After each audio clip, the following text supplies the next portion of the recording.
In his first visit to the Pentagon as Commander-in-Chief, President Trump announced and signed 2 executive actions. We want to ensure that we are not admitting into our country the very threats our soldiers are fighting overseas. One action will suspend immigration from specific countries to prevent the entrance of Islamic terrorists and implement what he calls extreme vetting of immigrants. I'm establishing new vetting measures to keep radical Islamic terrorists out of the United States of America. We don't want them here. The order puts a 120-day hold on all refugees settling in the U.S., a 90-day halt on entry of visitors from countries of concern like Iraq and Syria, and blocks all Syrian refugees indefinitely. In a television interview, President Trump said he'll prioritize, quote, persecuted Christians. They've been horribly treated. Do you know, if you were a Christian in Syria, it was impossible, at least very tough to get into the United States.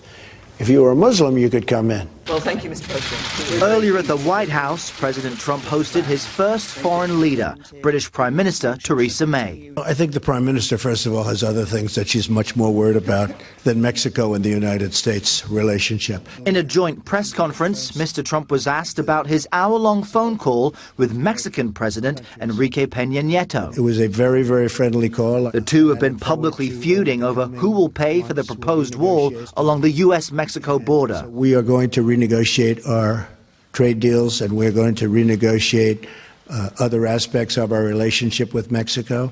And in the end, I think it'll be good for both countries. The president was also asked about his apparent desire to develop a close relationship with Russian President Vladimir Putin. Putin and Russia, I don't say good, bad, or indifferent. I don't know the gentleman.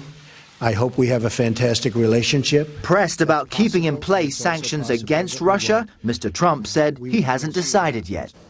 And Errol Burnett joins me now from Washington. Errol, we've been following this top story of 7 migrants who were stopped in Cairo earlier today.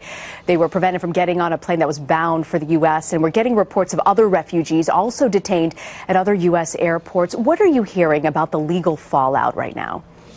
Well, all of this, Rena, appears to be building. Those are just a few early examples of President Trump's executive order being implemented. This ban on refugees from a series of nations being abided by certain airlines and, of course, the U.S. Department of Homeland Security. We're also seeing the first legal challenge of this order. You mentioned those 2 Iraqi refugees. They are being detained at New York's JFK airport. Their lawyers are trying to get them out. In reports on the New York Times, it said that the Customs and Border Control agents, when the lawyers said, who do we speak to, responded and said, well, speak to Mr. Trump. Those 2 Iraqi refugees are being detained. The lawyers are trying to get their release, but they filed for a certification that allows a class action certification, which would allow other refugees also being either detained by the time they get to the U.S. or prevented entry en route from joining what could be a class action lawsuit.